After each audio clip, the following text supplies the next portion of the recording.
Hi, Facebook. Welcome to the Twin Cities Real Estate Show. Today, we're going to be talking about the spring market and all that it is bringing. Yeah, a little crazy. Yes. You guys ready? Let's do it. Ready. Cool. Stick around after the podcast portion for the after show, and we'll dive into everything we aren't able to cover during that piece. Fantastic. Never not had something to say. during Exactly. There's always been lots of extra stuff to say, so. that. All right. Here we go.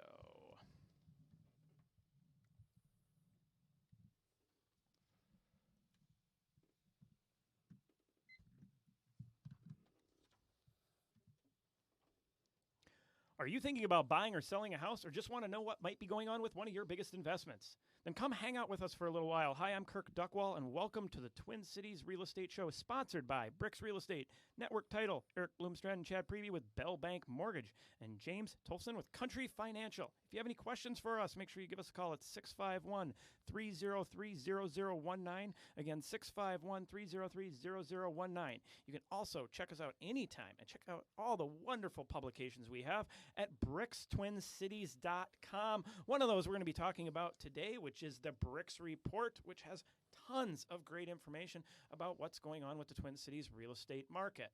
That said, today's show, we're going to be discussing the spring market and what is going on out there.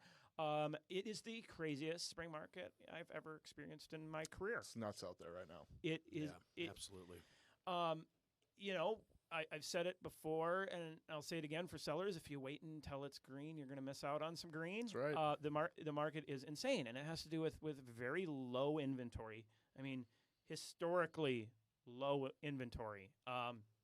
We're basically haven't seen numbers like this since pre-2005. That's the farthest back I have data on. Yeah. So. It is a market that is moving. It's moving very, very quickly. Right. So if it and that said, it creates this amazing opportunity to take anybody who's willing to dive in as a seller and be proactive. Now, again, you don't want to rush your listing onto market, but we're still seeing quite a bit of that, though, which is yeah, interesting. Yeah, there are segments of the market where people.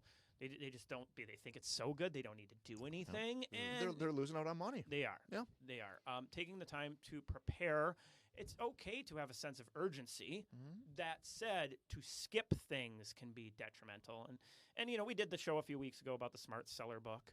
And so anybody who wants that, make sure you hit up our website, Bricks Twin Cities, under publications. We have the Smart Seller, the Smart Home Buyer, the Bricks Report. Everything we talk about on this show is there. The books on real estate. It is. Yeah. Highly recommend it. Yeah. Literally wrote them.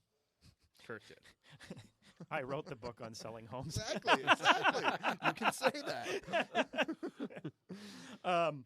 So, yeah, I mean, it's crazy, and that can create frustrations, actually, surprisingly, for both buyers and sellers out there. You know, if you're not ready to be out of your house for a majority of the day, if you're priced right on the days that you're on market, that can be a little stressful. Yeah, I'm telling my sellers to, take a weekend off. Go Go up to take a Duluth. staycation somewhere, Yeah, just get out of your house for the whole weekend because it's going to be nuts. Yeah, What about the friendly pets? Yeah. Yeah, I mean, we know people have work schedules, and we can plan that. And if we can find the days off that you have to put the listing on around that time. But I mean, a lot of people have weekends off, so we just put the listing on the market on a Thursday evening or Thursday, and have showing start. One day later, Saturday or Friday evening or something like that. And now you can up and leave for the weekend. And by the time you come back, if you price it well and you're in that median sale price range, you probably will be sitting with one, if not multiple offers. Probably multiple. I just put one on the market in Bloomington, 700 square feet, 8 offers in a couple days. But, I followed all the steps of the book that I wrote. And, I did the pre-market. I built up the interest in the property, let people book up the show, booking the showings ahead of time. Have you done a show on Clear Cooperation? No, not really Well, yet. That'd be something to touch on one of these shows. It would be, yeah. The changes in Yeah, pre-list and all of that. Yeah. Yep. I actually think it's great though. I think because- it's Oh fantastic. my gosh, there are so many more coming soons on now. Yes. Which is like, oh, that's great. And it's great for buyers. Uh-huh. It's great for buyers. The peace of mind. Okay, so as a seller, when you approach a market like this, if you truly want to maximize that green in your pocket, don't necessarily rush to accept an offer unless it's real sweet. Oh, it's got to be perfect. Right? Yeah. Like, all right, cash offer, limited inspection, Mhm. something like that. Yeah, okay. Hit the closing date you good. want. Yeah, if Right. it's got all of that, I can understand taking it, without a doubt. But yeah, there's with the number of showings that we're having, the low inventory, it's worth letting at least a few days worth of showings take place. Yeah, I 'cause- mean, it was. no, it's competition. Well, with the Right. one I got the 8 offers on, I mean, I got calls day one, and they're like, "So when are you reviewing?" And I said, Right. "Monday," right? Mhm. And then I did say, "Well, unless it's really sweet." And they go, "What do you mean by that?" Give me 10K over cash. I'll start considering, maybe talking to the seller about not. So what ended up happening was it as each offer came in, as usual, they start going up, and then the other Mhm. ones that were lower. And by the way, buyers out there, I mean, don't get me wrong.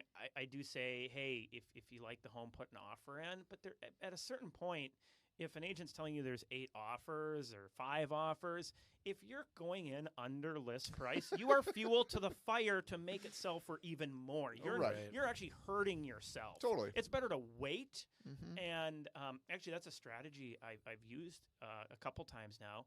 Is I let it go through the multiple offer deadline, and then I submit an offer as a backup, saying, I don't want to sit there and be fuel to your fire, but I explain all the positives about my offer and how they're not going to nitpick because we felt that it was going way above whatever I it was love worth. writing backup offers. Yeah. Yeah. Well, it should be about 1 in 5 times.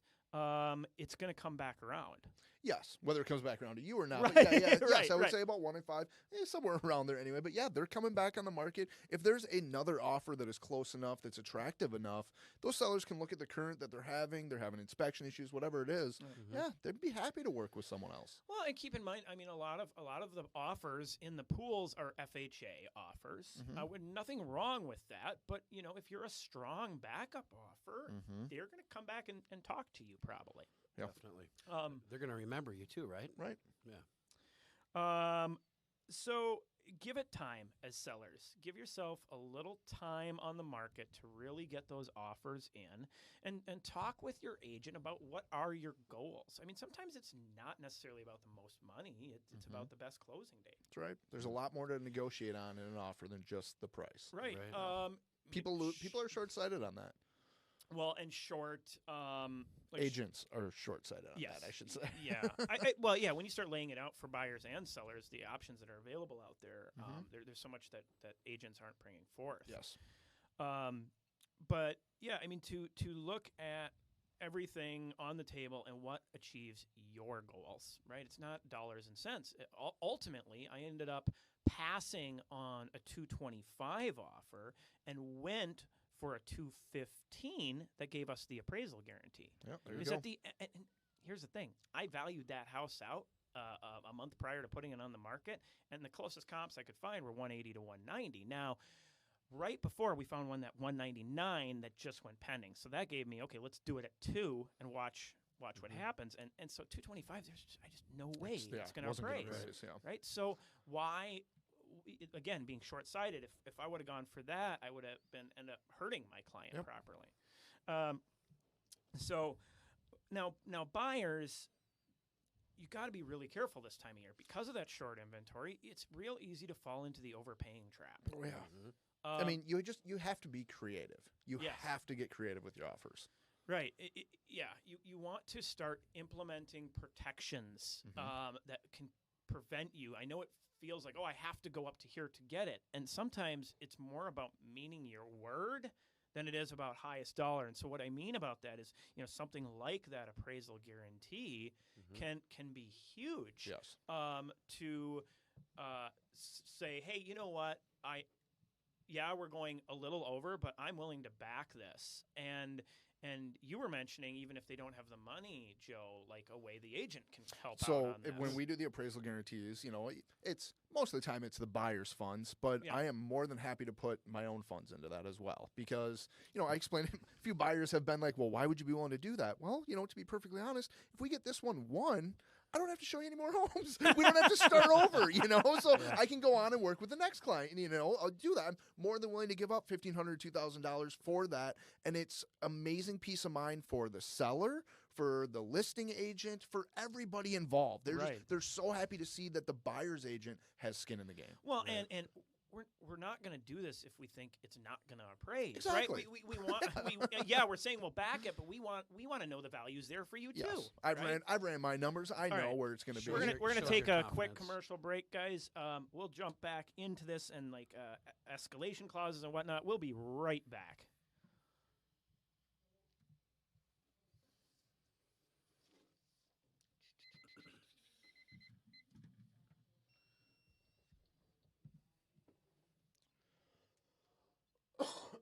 All right, you ready? Yep. Here we go.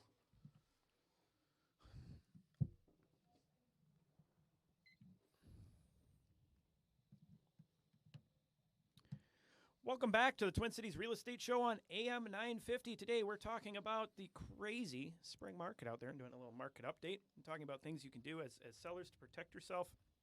As buyers to protect yourself and sellers to take the most advantage of this market. We kind of left off with doing like an appraisal guarantee and how, that will show that you really mean the offer that you're putting out there as a buyer. Yeah, you're willing to back it. You're willing to back it.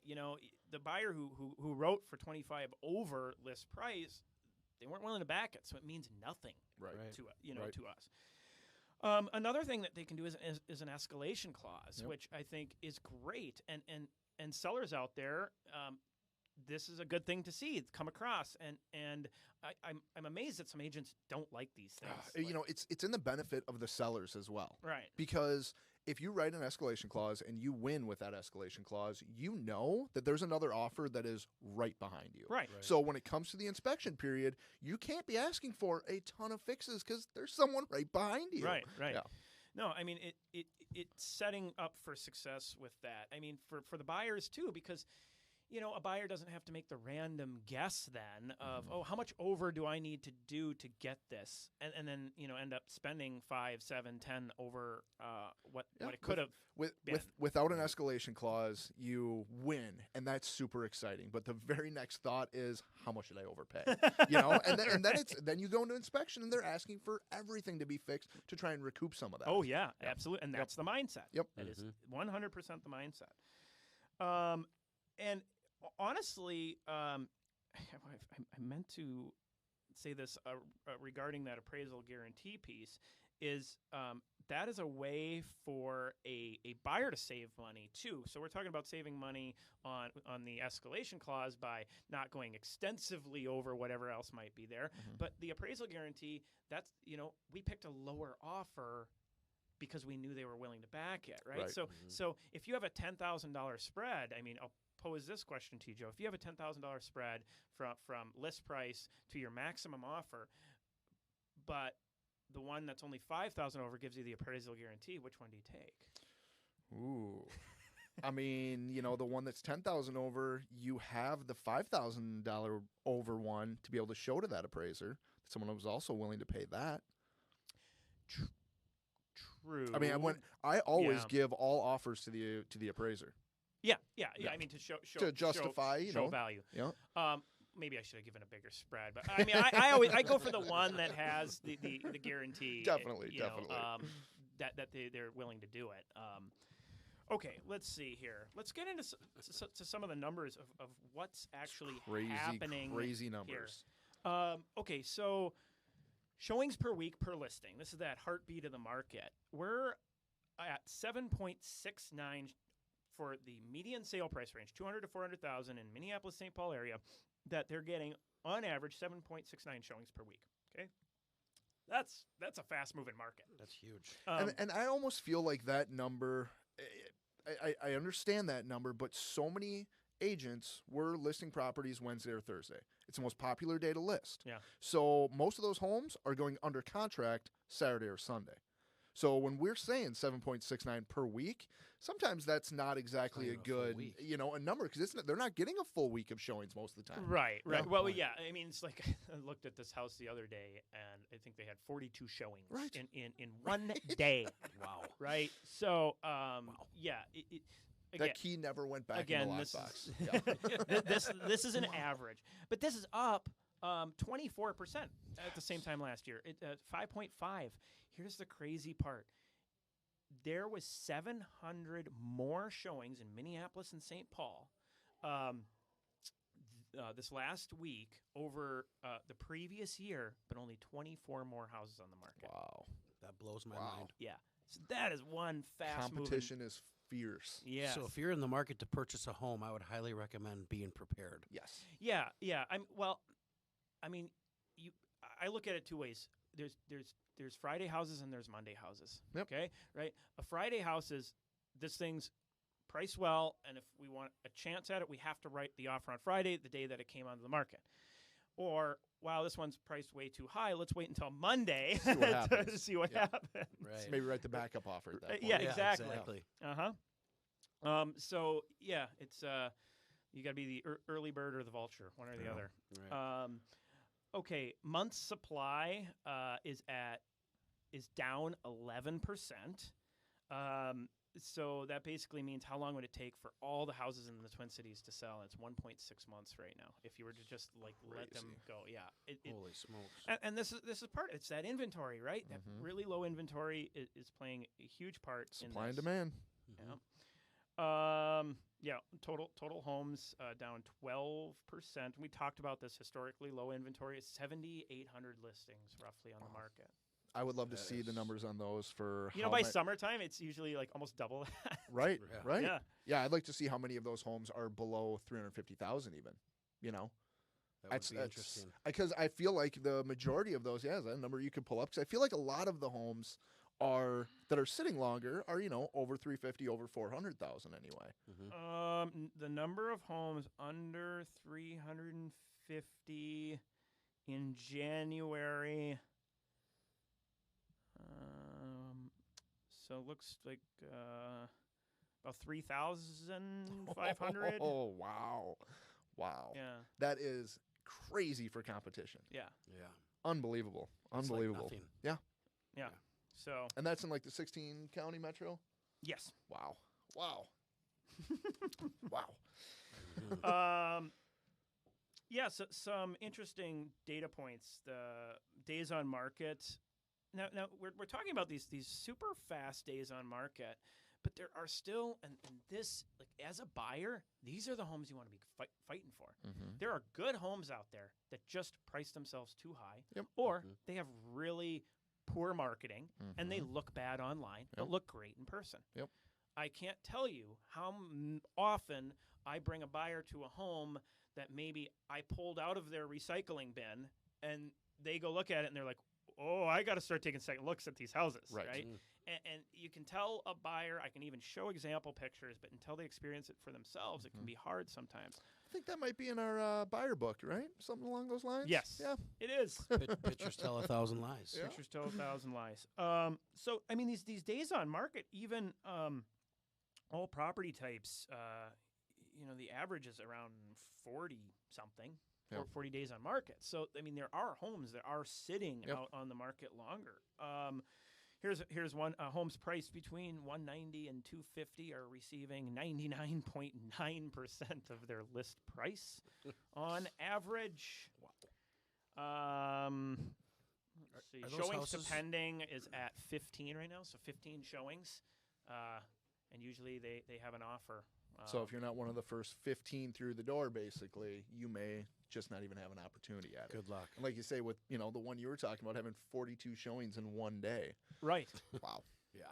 So something I want to make sure we touch on in the last couple minutes is I mentioned the Bricks Report, right? And that's the annual magazine that we put out. Those watching on Facebook are seeing us showing off as hand models with this right now. But this is a free magazine that you can download at brickstwincities.com, and it's got tons of just kind of fun stuff in it, but also a bunch of market data on almost data. every suburb and city in the Twin Cities area. One of the best real estate publications in the nation, I'd say. In the world. By far. At least in the Milky Way. That's right. Maybe not Andromeda. I don't know. That's a little bigger galaxy. So, Hey, reel it in. That's far out there. Okay, but I wanted to bring up some interesting data points. So, like, I highlighted some of the cities, like Cottage Grove, median sale price up 10.5%. Wow. Right? That's a moving market. Fridley up 9.4% over the same time last year. Now here's one where it's a little more stagnant. Lake Elmo down 1.1%. But I mean, there's not as much inventory there, so and the average price or median price is $468,000. More of your Right? specialty buyer, yep. Exactly. Mendota Heights up 10.2%. Wow. Yeah, 424,000. Some beautiful homes in that area. And I have more cities I'd love to go through. Okay, real quick. Minneapolis condo market up 10.3%. Yeah, St. Paul Yeah. condo market up 7.9%. Yeah, so tons more cities in there. BricksTwinCities.com under publications. You can download that along with the Smart Home Buyer, Smart Seller book. Yeah, that's pretty much it. Thanks, guys, for coming in. Thank you. We'll Thank see you for having you us. next week. Sounds good.